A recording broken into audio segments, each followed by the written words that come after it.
অস্ট্রেলিয়ার সমলিঙ্গের পেঙ্গুইন জুটির এক সঙ্গী কিছুদিন আগেই মারা গিয়েছে, যা অনেকের জন্য দুঃখজনক খবর। সিডনির অ্যাকোরিয়াম কর্তৃপক্ষ এক বৃহস্পতিবারে এই তথ্য নিশ্চিত করেছিলেন।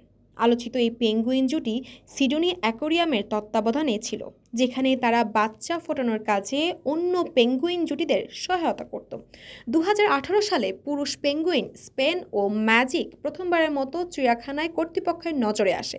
পরে তারা আন্তর্জাতিকভাবেও আলোচিত হয়ে ওঠে। ওই সময় তারা একসঙ্গে নুড়ি নিয়ে একটি বাসা তৈরি করে সবার মনোযোগ আকর্ষণ করেছিল।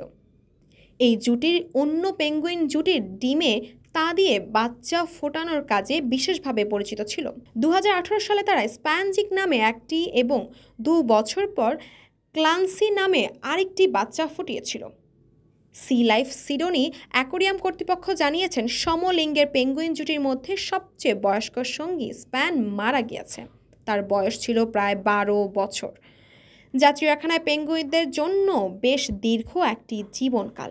অস্ট্রেলিয়ান ও বিদেশি এই পেঙ্গুইন জুটিকে গে বা সমকামী হিসাবে বিবেচিত করা হতো, তবে এ নিয়ে কিছু সমালোচনাও ছিল, বিশেষ করে রক্ষণশীল মহলের মধ্যে। তারা দাবি করত পেঙ্গুইনগুলোর রাজনৈতিক উদ্দেশ্য বাস্তবায়নের জন্য ব্যবহার করা হচ্ছে।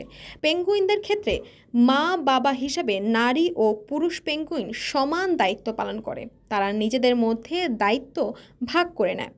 পুরুষ ও নারী উভয়ের মধ্যে সমলিঙ্গের জুটি থাকা তেমন অস্বাভাবিক নয়, যদিও তারা বনে স্বাভাবিকভাবে কম সময় বাঁচে। খাঁচায় থাকা সমলিঙ্গ পেঙ্গুইন জুটি ডিম ফুটানোর ঘটনা নতুন নয়। বিশ্বজুড়ে হাতে গোনা কয়েকটি চিড়িয়াখানায় এই ধরনের ঘটনা দেখা গিয়েছে।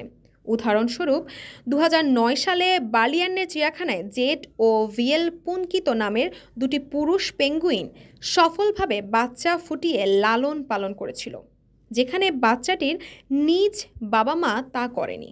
এছাড়াও নিউ ইয়র্কের একটি চিড়িয়াখানায় রয় ও সিলো নামে 2টি পুরুষ সমকামী পেঙ্গুইন শনাক্ত করা হয়েছিল। তাসপিয়া তাবাসসুম, ডেস্ক রিপোর্ট, এই সময়।